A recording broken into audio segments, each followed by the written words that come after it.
This is my review of the Rising the Shield Hero episode 21, and I must say, this is probably one of my favorite season finales of all time. It's wrapped up everything, we had some great moments.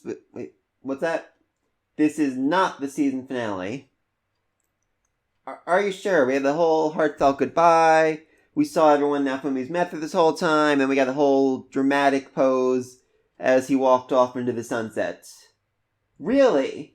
4 more episodes? What the freak are they gonna do with 4 episodes? Why not just end it here? Alright, let's move on. So this was not the finale, which, surprising. But I do think it was the episode a lot of people were looking forward to for a long time. I mean, we finally got Mine, punished. She admitted the truth while being tortured and suffered and screaming. And even the spear hero himself turned away from her. Even the spear hero, the biggest idiot in this entire series, looked at her and just turned away. He knows there's nothing he can do. He knows she's a lost cause. He knows she's a lying, just garbage. And then even more, she begged Naofumi for help.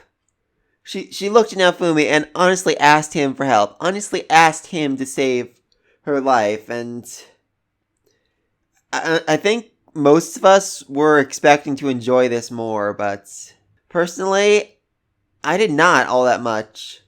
I know things went a little differently in the light novel, the manga, and from what I've heard. I think I prefer this one because the way the whole thing is written, the way every shot is animated, we're not supposed to really be taking pleasure from Mine screaming in agony and suffering. We're supposed to almost feel sorry for her or pity her. She is quite literally garbage. Basically no redeeming traits. I mean, even going so far as to beg the one she's screwed over time and time again for help and honestly mean it. By the end of the episode, I wasn't looking for revenge. I was looking for Naofumi to move on, to put the past behind him, to just look to protecting his family. So when he said that they're just going to change their names instead and basically turn them into slaves, I have to admit I enjoyed that quite a bit. It felt like a fair compromise. And something I'm not seeing a lot of people talk about is Melty. I mean, if, Naofumi had gone through with it, if he had allowed her father and her sister to be killed, as much as Melty knows it's necessary, she would have been heartbroken. She would have been utterly heartbroken that this happened, Despite everything that's gone on, she still loves them. More her father than her sister, but she still loves them. And, oh my gosh, she was just so absolutely adorable this entire episode. Did you have to sleep that long? That blushing face was just so cute. And then when she's talking to her mother and she goes back to her old formal way of speaking and she's like, what can I do? I'm in Her Majesty's presence. Yeah, she calls her mother Her Majesty. There's definitely something weird about that, but this really amuses the queen. She's happy to see that her daughter, less stuffy than she's always been, more informal, more happy. Her just sleeping against Philo, really cute. I am sad to see her leave the party, but I'm sure we'll see her again down the road. Alright, that's enough about Melty. Let's talk about King Trash. So, the queen basically says, I will tell you everything. And then basically says the king has a reason for hating the shield hero. And that's it. That is literally the only explanation we get about why he hates the shield hero. But we also learn that 3 churches manipulated him. It was their plan to summon all 4 heroes. They went to the king and they're like, hey, buddy, what if we summoned all 4 of them? Well, the queen's away. I mean, I think it's the only way. These waves are way stronger than the other ones. It's the only way we can save the kingdom. I mean, clearly this king is really, really, really stupid. He actually believed that this Devil of the Shield had a brainwashing ability. And when he accused the queen of being brainwashed, he literally froze him in place without any type of enchantment, I might add. And then said the shield hero has no ability. That should have been obvious. Yeah, it should have been. If he had that ability, he would have used it on you, dumbass. He would have brainwashed you and all your guards into, serving him. He would already become a king if that was his ability. I mean, this scene right here is a personal favorite of mine. He actually believed the shield hero kidnapped Melty. And when he found out the truth, he is utterly horrified. And he's looking at his face, he's like, my God, my own daughter tried to kill my other daughter? How could this be? And I really went back and forth on whether he believed this. He truly 100% believed that Naofumi assaulted Mai, that he raped her. This was something he entirely believed. I honestly thought for the longest time that he couldn't be this stupid, that it had to be he and Mai planned this together in order to betray the shield hero and get him kicked out. Nope, he really thought this was true. And what's even crazier, even after learning the shield hero did not rape his daughter, did not kidnap his other daughter, did not brainwash anybody, he still goes on this long rant about the shield hero bringing about calamity to his family once again, which I am curious about that. Again, we got no real answers, but hopefully down the road we'll finally figure out why the freak the king is so pissed at the shield hero. He says family, so I'm guessing there was some kind of weird event that happened like generations ago when the last shield hero, I don't know, killed his entire family or destroyed an old lineage or something terrifying, and since then, his bloodline has passed through the story of the horrible shield hero and how revenge must be taken on him. I mean, given how strong his hatred is, I always assumed, this is something he recently experienced, but it could actually be like 3, 4, 20 generations ago that he came to hate the shield hero, and that would really be interesting. I mean, goddamn, his hatred is so strong that even once the shield hero saves his life, he's actually outraged. He's angry that the shield hero saved his life, and, well, that his new name is trash, but mostly that the shield hero saved his life. Now I'm just going to complain about the other heroes for a minute. I mean, this line, they're like, hey, we're glad to see you're not hurt, and he says, actually, I'm a wreck on the inside. My organs are failing, I'm in constant agony, I can barely walk. And Spear Hero interrupts him like, hey, have you seen mine? Seriously, Spear Hero? He's telling you about how he nearly died saving your life, and you're just like, hey, where's mine? I haven't seen my girlfriend in a while. Any idea where she is? What the freaking hell's wrong with you, Spear Hero? And honestly, he's not even the stupidest one in the group. Bow Hero. Maybe she's arranging a surprise party for us. That's literally what he thought. He thought that the princess, who he's actually seen attempt to murder her own sister, was planning a surprise party for them. That was literally the first place his mind went. And Spear Hero, of course, completely agreed. He's like, yeah, that's absolutely right. I'm sure that's what's going on. Good fucking God, what is wrong with you? And then, oh my God, this scene. Remember back when Shield Hero fought Mine in that cliff? It was that whole big thing. And she repeatedly attempted to murder Melty. And I joked, oh, I bet the Spear Hero didn't see it because he was too busy trying to grope Philo. Nope, he was literally too busy trying to grope Philo to actually notice. That wasn't a joke. He literally didn't notice that she was trying to murder her own sister because he was too busy trying to grope a little angel girl. What the fuck is wrong with you, Spear Hero? And then, even after all this, even after learning all the horrible things Mine has done, attempting to murder her own sister, lying about the brainwashing shield, attempting to overthrow the kingdom, they are shocked that she wasn't actually raped by Naofumi. So they thought all this time that Naofumi was a rapist. Even up to 5 minutes ago, when they're greeting him like, hey, Naofumi, how's it going? They thought they were greeting a rapist that way. So, what the actual hell? Yeah, they are literally shocked by that. I just can't get over it. What exactly... God, they're stupid. I mean, on the bright side, Naofumi's name is cleared. I don't think, people are going to look at him the same way, because even now that it's all out in the open, there's still people who know him as the rapist, so subconsciously is still going to think of him poorly, but he is starting to turn things around. People are looking at him differently, and I really do think there's hope moving forward. Anyway, so the start of the episode, there was no opening, which is surprising. Another reason why I thought this was the finale. And we have this weird scene on a beach with the flag of Raphtalia's people, which is bizarre. Very, very bizarre. I'm not sure if this is a sign that they're supposed to, go back to her village now. They can, bury her friend. That's like the next thing they should be doing. I don't know, that might be the last 4 episodes, them going to the village, getting in shenanigans there, then moving on to another country or wherever, but This is bizarre. And honestly, it reminded me, I think, a scene in the first episode. There was something very similar to this with like a foggy mountain. And that's when he first saw Raftalia before he ever actually met her. I mean, prophetic dreams, they're commonplace in anime. If you're the hero, you're probably going to have dreams about the future, at least once in the series. Also, apparently, that curse had a very, very, very bad counter effect on him. It's going to take him an entire month to heal, even after having the entire Royal Medical Association working on him 24/7. It's going to take a freaking month for him to recover, which, yeah, I kind of get why he shouldn't be using the curse gear, like, ever again. I mean, if this was, I don't even think that was the strongest spell he has.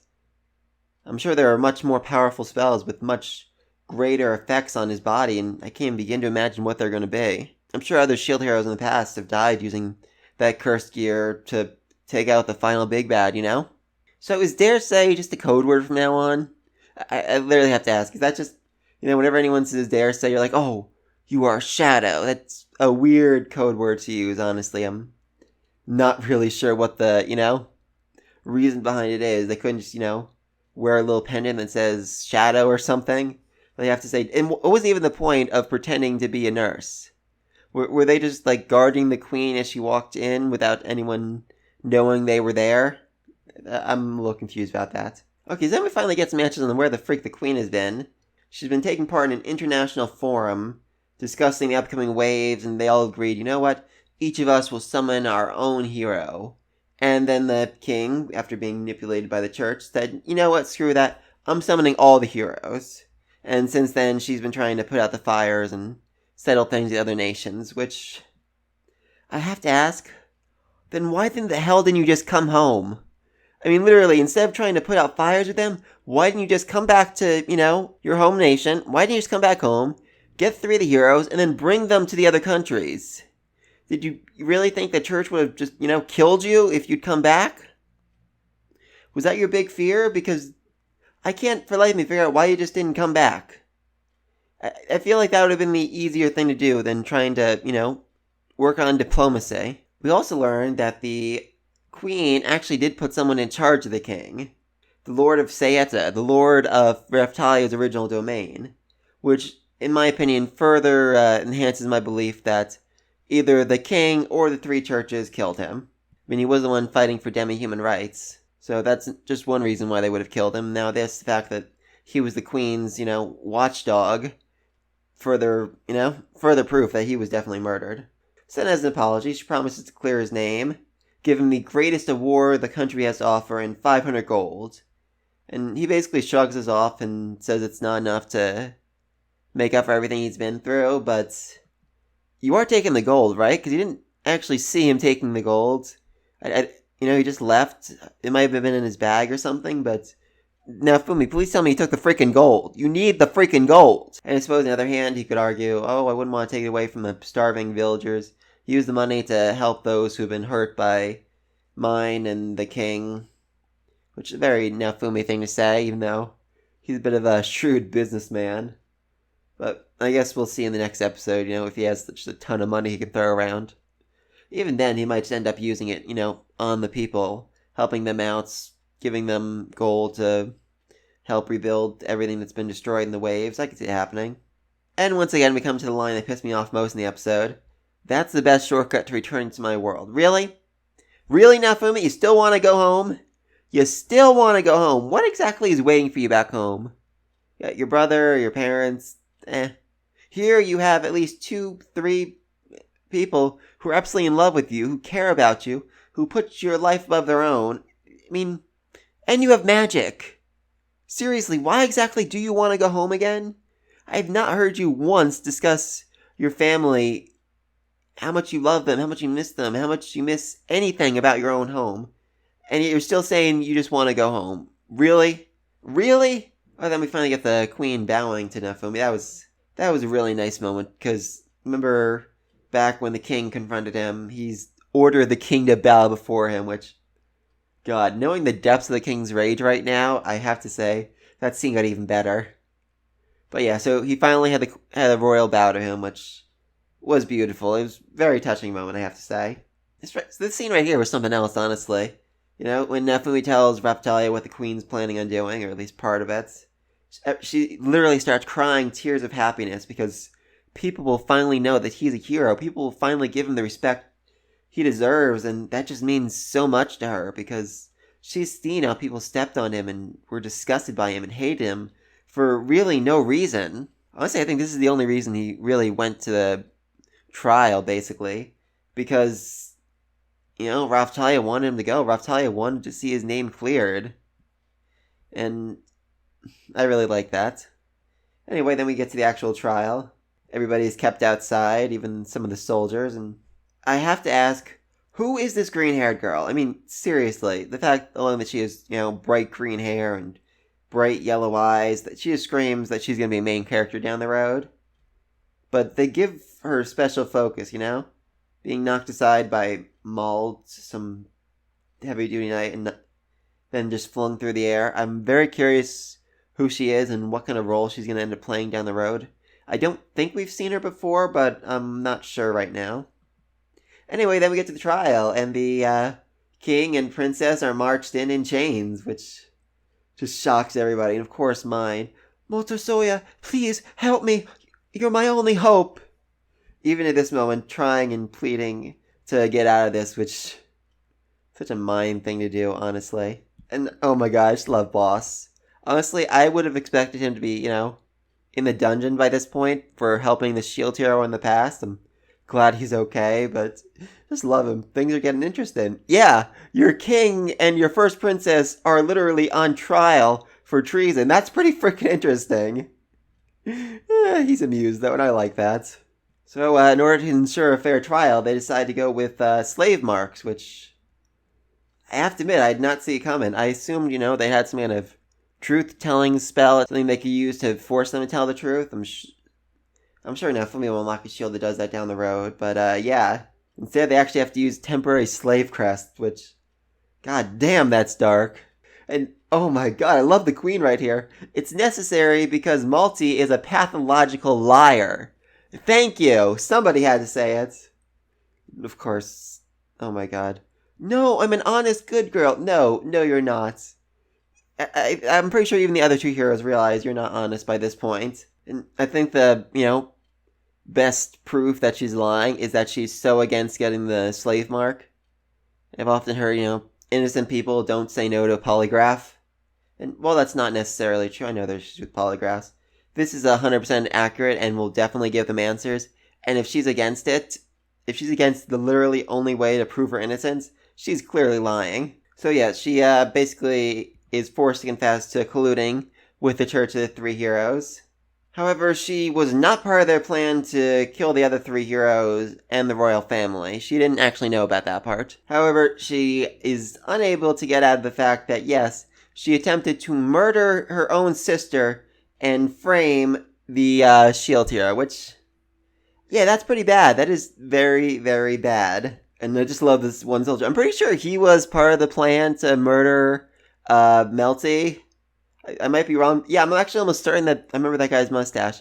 He was part of the whole Let's Kill Melty team. So that does raise some questions, I have to say.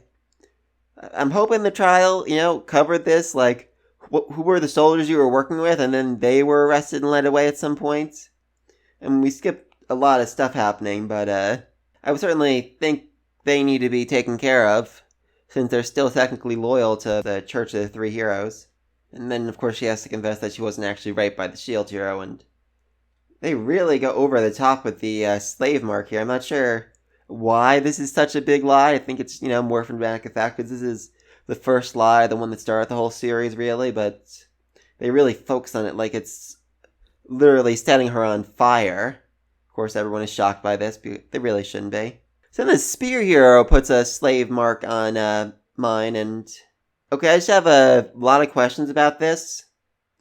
I'm almost certain the slave mark is still on her, so if she continues in his party, will she literally be a slave in his party?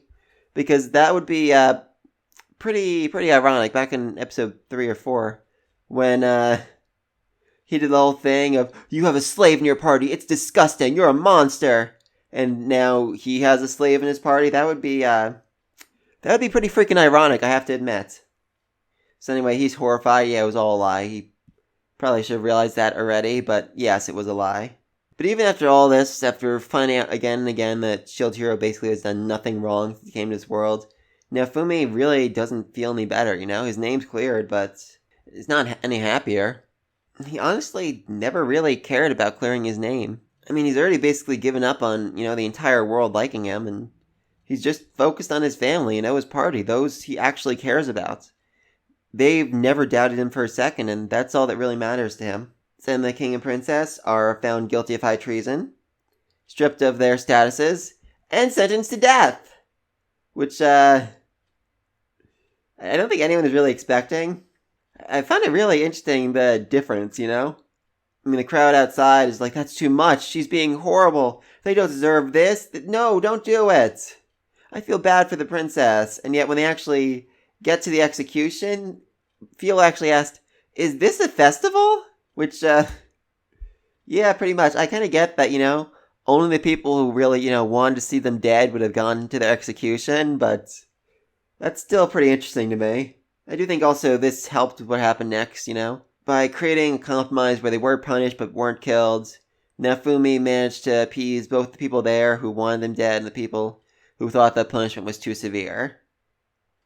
With the queen still looking as if she was willing to sacrifice her family, willing to pay the price for their sins, and yet still not having to do it. So it's a compromise that fixed everything, even if not all the readers were entirely happy with it. And I do just love that this is the same place where Naofumi fought the spear hero for the first time. I didn't realize it right away, but yeah, this is the same arena. There's definitely a metaphorical, I mean, back then it was the first time he had to overcome his rage, Raftali helped calm him down so he didn't murder everyone in attendance, which he literally could have done. And which I think would have made for a far more interesting series. But anyway, now he's able to overcome his rage once again, put things in the past, and move forward. And I just love Naofumi here. I mean, he's clearly not a people person. We've never seen him be a people person ever in his life, but here he wins over the crowd in all of 30 seconds. I mean, really, that's pretty impressive. He goes out declaring death penalty is too light for them. Death is instant release after all. And then he makes a joke. She's so thick-skinned, the guillotine might not even cut through her, and gets the entire crowd laughing. Also, there are children here. That's dark. Why the hell are there children at an execution? Alright, anyway. So he gets the entire crowd on his side in all of basically 30 seconds, manages to convince them that execution is too light for them, and wins them over. He literally gets them from screaming, kill her, kill her, kill her, to laughing their asses off at him. And gets them to change their names, which I gotta love it because he said, if they don't like the names, they can just die right here and now. They really considered it. They really considered dying right then and now rather than live with the shame. And I just love the queen right here. By the way, Malty goes by mine as an adventurer. Now Fumi's like, oh, yes. We'll need a proper name for her as an adventurer too. Then as an adventurer, her name will be Slut. I mean, really? I mean, this back and forth between the queen and Naofumi is just absolutely hilarious. I loved it. So the queen's basically able to say, yeah, because Naofumi is the one who's worked hardest to put things they've done wrong right. I think if he says they should have mercy, we'll let them have mercy. You okay with that? The whole crowd's like, yeah, sure, why not? Which certainly interesting scene, I must say. I mean, the level of charisma Naofumi showed here is literally off the charts. I mean, I get it, he really boosted up his talking skills while working as a merchant, getting better deals, trading back and forth, negotiating. He was able to learn how to manipulate people, get better prices, convince people that something is a good deal when it really isn't. And he really used those skills here, and I'm very impressed. Anyway, now the Church of the Three Heroes is no more, and it will become the Church of the Four Heroes. And I just have to ask, how many of you people have crosses? I mean, literally, I see like 50 different people throwing their crosses on the ground. What the hell? Why? I mean, yeah, people in our world have crucifixes, but not every single person in a crowd would have one. If officially, a new religion came about, they wouldn't all have one to throw down on them. Why does literally every single person here have one? That was weird. So then it's time for Naofumi to leave, and the queen's like, I want to hold a big ceremony with decorations and rewards to celebrate how great you are as a shield hero. And Naofumi's like, nah, that wouldn't make me the least bit happy. He's moved past that. He doesn't need praise or rewards or people telling him he's great. He's happy just with his family, just with the people he actually cares about. But he does admit that he will work with them. Despite how much his country screwed him over, he'll work with them. And he'll work with all the nations. Because he's one of the cardinal heroes. He's going to save the world. That's literally who he is. He's a freaking hero. The queen promises that if there's anything in the world he wants, she'll give it to him. And I have to admit, he just kind of shrugged it off and walked away. I could think of multiple things he should get. For one thing, what about the freaking class upgrade? Whatever happened to that? I mean, seriously. Can we finally get that? I mean, the whole reason he couldn't get it was because, the king made a royal decree that he wasn't allowed to have it done, even after they raised the prices stupidly high. Or, how about freeing demi-humans and demi-human slavery? Give them equal rights. That would be interesting, to say the least. I don't think it'd go over too well right now. There seems to be a lot of anti-demi-humans out there, but certainly down the road I could see them making this a thing. So Melty ends up staying behind, which makes sense. She's the princess. She couldn't travel with the hero forever, despite what video games might have you believe. And she promises to make Melromac a better country for demi-humans, which, yeah, I'd like that. You have the power. You've seen the awful crap they've gone through, so you should probably do that about now, make those changes. Just, give them equal rights under the law. That'd be nice. Something. Then the queen reveals that if Naofumi hadn't stopped the execution, she would have literally offered up her own life in exchange for her family. And honestly, I think even if he had still said kill them, she would have killed herself anyway, just because she couldn't deal with the pain of losing her own family, of sending her own family to their deaths. And she thinks the Shield Hero guessed that, or at the very least, he realized the absolute pain it would cause both her and Melty if she had to send her loved ones to their death. And again, that's part of the reason why he chose to spare them, and I really do love how he's willing to let go of, his anger, his thirst for vengeance in order to make sure the ones he loved were well taken care of. And oh my god, this scene right here. The people of the capital, and demi-humans, didn't realize that there's demi-humans in the crowd, are shouting, "Save your shield hero," and giving him a full honor guard to celebrate the fact that he saved them. He's a real hero, and he's deserving of the respect of the entire capital, the entire country now, because they finally recognize him as a hero. He said he didn't need big ceremonies or whatever to make him happy. He was fine just, with his family, with his loved ones. But this was a good moment for him. It was proof to not just him, but to the entire country that yes, the Shield Hero is a savior. The Shield Hero is a good person. Then he walks away giving this big dramatic speech, which again feels like season finale speech. First time he walked through those gates, he'd lost all his money, all his respect, and all his trust of the world. All just because he'd ended up as the Shield Hero. And he really hasn't gotten that back. There's still people who don't respect him because of the accusations, even though they've been proven false. He still can't trust people like he used to because he's afraid of being betrayed. But he doesn't really want that back. He doesn't care what people think. He doesn't care about anything except going forward with his friends, going forward with his party, keeping them safe. But going on adventures with them where they're happy and healthy, and just saving the world, protecting the innocent and the weak from the waves and destruction they're going to cause. That's what he wants. That's his job as one of the 4 cardinal heroes. And he ends with striking this dramatic pose, which, again, that all screams season finale. So yeah, this was certainly an interesting episode. Certainly a fulfilling episode, I must say. I loved it. Still didn't answer my questions about the king, but it answered some of them. Yes, the king did not know that Mine lied about being raped, or that, nor did the other heroes. They were all shocked by that, which I found absolutely freaking unbelievable, but whatever.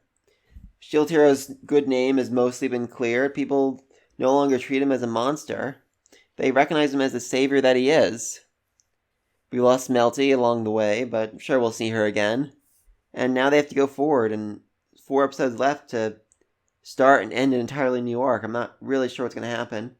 I think they might end up going back to Raphtalia's village to bury her, rebuild things, do stuff there, and then move on to another country. See what they can do about the waves then. But there was that shot of the underwater temple, so I'm really not sure. Oh, yeah, also Mine is apparently a slave now, and still part of Spear Hero's party, I guess. Just to repay the world for all the damages she caused, which, yeah, that's going to be interesting, I gotta say. I'm assuming she's going to end up tricking or betraying him somehow down the road, but she and the king are basically, on probation right now, so if they do end up doing anything bad or terrible or whatever down the road, I don't think the queen will be able to, stop herself. They'll need to be executed right then and there. But let's hope that doesn't happen, because, like I said, we've seen Melty cry enough. So yeah, those are my thoughts on episode 21 of Rising the Shield Hero. I know there were a lot of complaints from people online who said the light novel and the manga did differently. And just from what I've heard of both, I do prefer this version.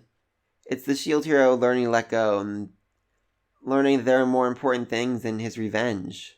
But I'm sure you're going to disagree, so let me know in the comment section down below. Be sure to like and subscribe. Until next time,